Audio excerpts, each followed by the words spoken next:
دوسری طرف جو اہم پیش رفت سامنے آئی ہے، IMF بیل آؤٹ پیکج سے قبل وزیر اعظم آفس کے افسران کے لیے 4 اضافی تنخواہوں کی منظوری دے دی گئی ہے۔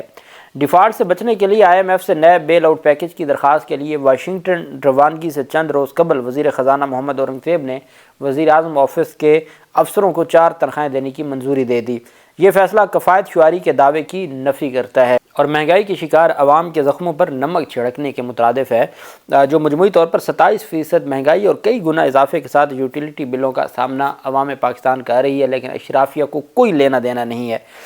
ان افسران کے لیے یہ اعزازی یا اضافی کام کرنے پر منظور کیا گیا ہے۔ حکومت نے اپنی تشکیل کے صرف 1 ماہ بعد سرکاری افسران پر انعامات کی یہ منظوری دی ہے، اور ساتھ یہ بھی کہا جا رہا ہے کہ ان افسران کی جانب سے کوئی ایسا غیر معمولی بھی کام نہیں کیا گیا کہ جس کی بنیاد پر کوئی ریاست پاکستان کو کوئی بڑا فائدہ پہنچا ہو اور جس کے باعث انہیں کسی انعام کا اہل قرار دیا گیا ہو۔ انعام کی ادائیگی بینکوں سے 23% شرح سود پر قرض لے کر کی جا رہی ہے، اور گزشتہ ہفتے وزیر اعظم نے کہا تھا کہ ان کے دفتر میں پیش کیا جانے والا چائے کا کپ ادھار کے پیسوں سے خریدا جاتا ہے۔ اس کے باوجود انہوں نے نہ صرف انعام میں 4 تنخواہیں منظور کی ہیں بلکہ اپنے وزیر خزانہ کو بھی اس کی منظوری کے لیے کہا ہے، اور وزیر اعظم آفس کے ملازمین پہلے ہی موجودہ سرکاری سکیل سے زیادہ تنخواہیں وصول کر رہے ہیں، اور اب وزیر خزانہ نے 1 سے 16 کے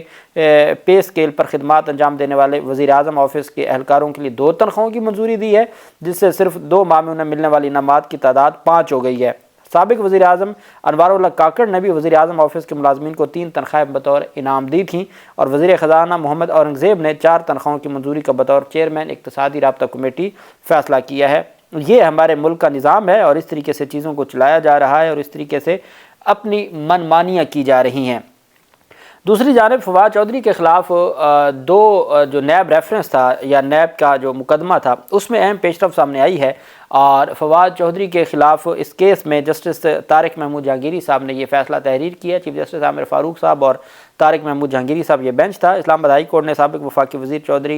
فواد چودھری کی نیب کیس میں ضمانت منظوری کا تحریری فیصلہ جاری کرتے ہوئے کہا ہے کہ پروسیکیوٹر نے تسلیم کیا کہ ملزم کے خلاف 2 افراد کے بیانات کے علاوہ کوئی شواہد موجود نہیں ہیں۔ کل ہی پاکستان تحریک انصاف کے سربراہ عمران خان نے فواد چودھری کے حوالے سے سافٹ جو کارنر رکھتے ہوئے انہوں نے کہا ہے کہ ان کو وعدہ معاف گواہ بننے کی کوشش کروائی گئی اور ان پر پورا دباؤ تھا، لیکن وہ پیچھے ہٹ گئے۔ تحریری فیصلے میں کہا گیا کہ اب یہ طارق جہانگیری صاحب کا فیصلہ ہے، اور آپ سنتے جائیں کہ انہوں نے فیصلے میں لکھا کیا ہے اور کس طریقے سے سرکار سیاسی مخالفین کے خلاف مقدمات بنا رہی ہے۔ فواد چودھری پر الزام ہے کہ انہوں نے جہلم روڈ منصوبے میں کرپشن کی ہے۔ منصوبے کا PC1 پلاننگ بورڈ پنجاب نے منظور کیا۔ 2 رویہ سڑک منصوبے کا PC1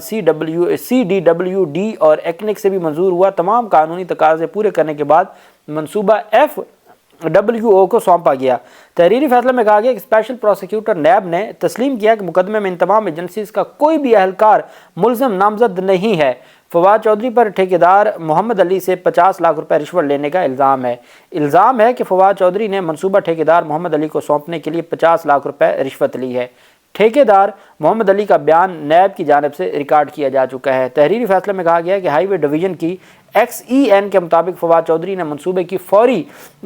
فیزیبلٹی رپورٹ بنانے کے لیے بھی دباؤ ڈالا۔ ملزم فواد چودھری کو 19 دسمبر 2023 کو گرفتار کیا گیا اور مقدمہ صرف ابھی انکوائری سٹیج پر ہے۔ اس معاملے کی تحقیقات کی سفارش ہوئی، نہ ہی ریفرنس کا فائل کرنے کی سفارش ہوئی، کہ نہ تو اس کیس کی انکوائری کی کوئی سفارش کہیں سے آئی ہے چیئرمین نیب کی جانب سے، نہ ہی کوئی ریفرنس فائل کرنے کی سفارش ہوئی ہے۔ نیب کے دفعہ 4(2)B کے تحت یہ معاملہ نیب کے دائرہ اختیار میں نہیں آتا تھا۔ اسلام آباد ہائی کورٹ نے کہا کہ فواد چودھری کی ضمانت کی درخواست 10 لاکھ روپے کے مچلقوں کی عوض منظور کی جاتی ہے۔ ضمانت منظوری کا فیصلہ کیس کے ٹرائل پر اثر انداز نہیں ہوگا، لیکن جج صاحب نے جو آخری الفاظ لکھے ہیں وہ ایک چارج شیٹ ہے اس پورے نظام کے خلاف۔ انہوں نے کہا کہ as the project has been approved by the CDWP and ECNEC after completion of all legal and codal formalities the contract has been awarded to MS جو MWF ہے۔ So in the light of section 4(2)B of the national accountability ordinance 1999 the matter of the petitioner does not fall within the ambit of national accountability bureau, کہ یہ ان کی دائرہ اختیار میں بھی نہیں آتا جس بنیاد پر اس کو اتنے مہینوں سے گرفتار گرفتار کیا ہوا ہے، یہ عدالت کہہ رہی ہے، اسلام آباد ہائی کورٹ کہہ رہی ہے، اور انہوں نے ضمانت منظور کی، وہ رہا ہو کے گھر بھی پہنچ گئے ہیں، اور اب بہت جلد پاکستان تحریک انصاف میں واپسی بھی ان کی ہو جائے گی، چونکہ کل عمران خان کی جانب سے یہ کہہ دیا گیا ہے، اور انہوں نے بڑی مشقتیں اور مصیبتیں جھیلی ہیں ان پچھلے 5-6 ماہ میں۔ اللہ پاک پاکستان کا حامی و ناصر ہو۔ بہت شکریہ، اللہ حافظ، پاکستان زندہ باد۔